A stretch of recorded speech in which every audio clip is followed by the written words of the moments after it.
আড়াই বছর পর সাম্প্রদায়িক দাঙ্গায় অস্থিতিশীল মণিপুর সফরে ভারতের প্রধানমন্ত্রী নরেন্দ্র মোদী।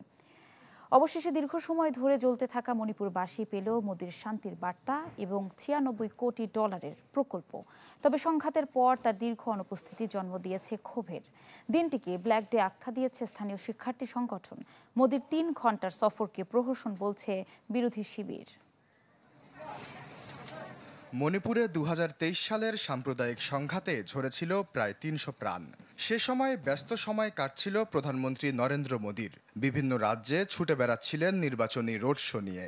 কিন্তু বিরোধীদের একের পর এক সমালোচনা সত্ত্বেও নির্বাচনে তুলনামূলক ছোট ভূমিকায় থাকা মণিপুরে যাননি প্রধানমন্ত্রী নরেন্দ্র মোদী।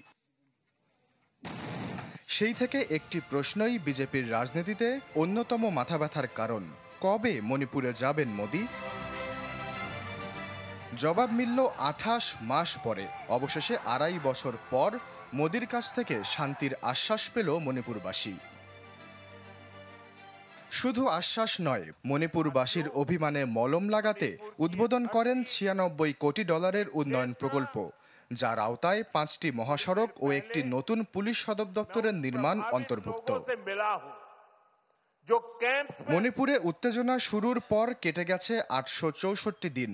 এই সময়কালে 46 বার বিদেশ সফর করেছেন মোদী। ইউক্রেন যুদ্ধ, চীন সাগরের নিরাপত্তা ইত্যাদি নানা সংকট সমাধানে নিয়েছেন বিভিন্ন পদক্ষেপ।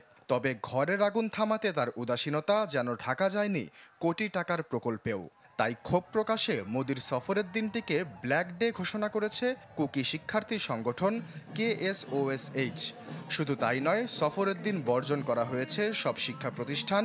কয়েক এলাকায় সড়কে অবরোধ করে বিভিন্ন জাতিগোষ্ঠীর প্রতিনিধিরা। ঘটেছে পুলিশের সাথে সংঘাতের ঘটনাও।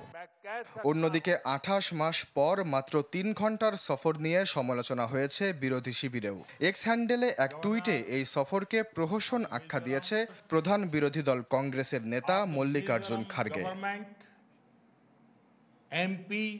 আশ্বাস চৌধুরী, চ্যানেল 24।